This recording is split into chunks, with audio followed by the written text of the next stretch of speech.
ए गधे, जल्दी जल्दी पैर बढ़ा, दोपहर होने वाली है और तू अभी तक धीरे धीरे रेंग रहा है। अगर आज शाम तक ये सारी लकड़ी शहर नहीं पहुंची तो मैं तेरी खाल उधेड़ दूंगा। मालिक जी, हमेशा मारने की क्या जरूरत है? कभी तो प्यार से बात कर लिया करे। आप तो बस मारते ही रहते हैं।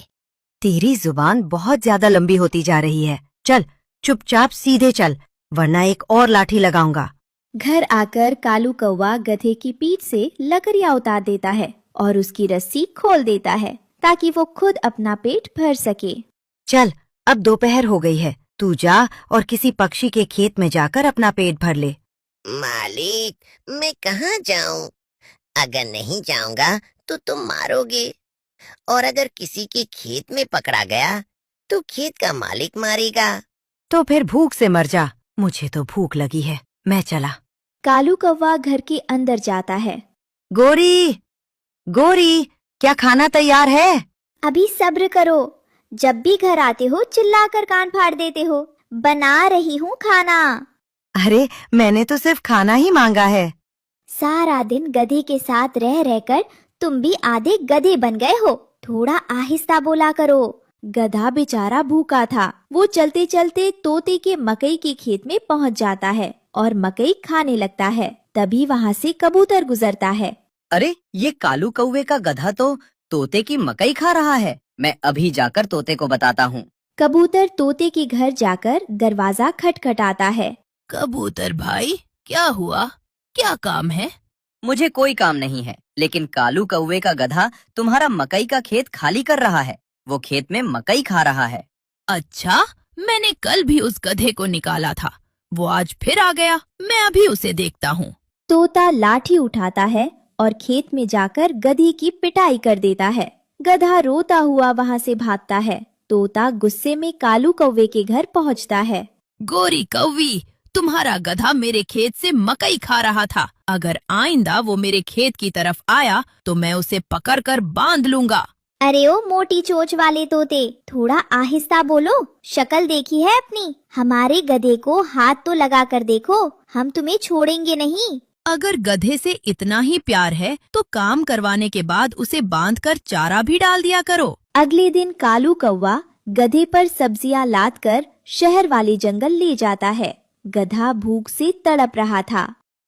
मालिक, बहुत भूख लगी है। थोड़ी सी गोभी मुझे दे दो। चल चल, चुपचाप चलता रह। अगर रुकने की कोशिश की तो ये लाठी देख रहे हो ना, एक लगाऊंगा।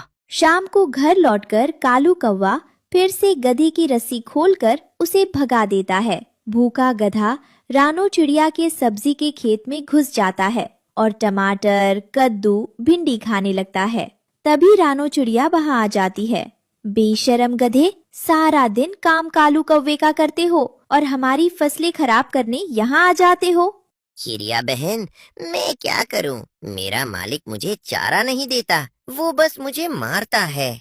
तो तुम ऐसे जालिम मालिक को छोड़कर इंसानों की बस्ती में किसी रहमदिल इंसान के पास क्यों नहीं चले जाते, जहाँ काम के बदले तुम्हें पेट भर भोजन तो मिलेगा।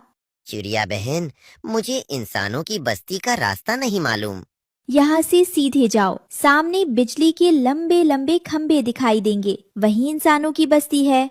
गधा इंसानों की बस्ती में एक किसान के पास पहुँच जाता है और अपनी आप बीती सुनाता है।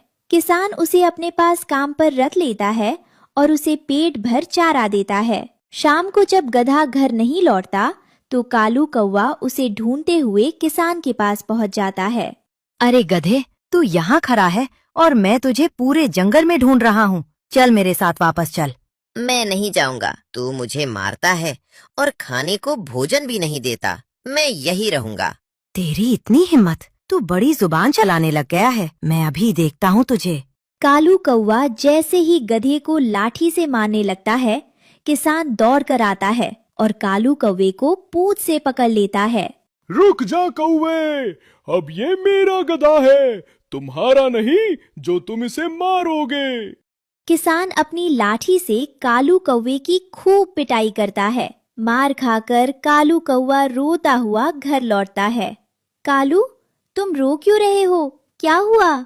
मुझे किसान ने बहुत मारा। हमारा गधा अब किसान के पास चला गया है। हे भगवान, अब क्या होगा? हमारे सारे काम कौन करेगा? इतना बोझ कौन उठाएगा?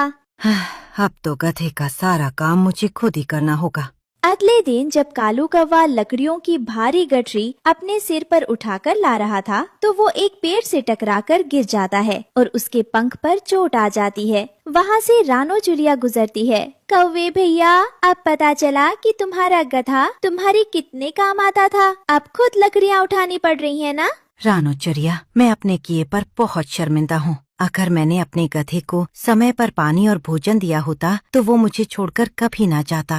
कालू जी, हम सबको चाहिए कि जिन जानवरों से हम काम लेते हैं उनका ख्याल भी रखें, क्योंकि उनके बिना हमारे काम नहीं चल सकते।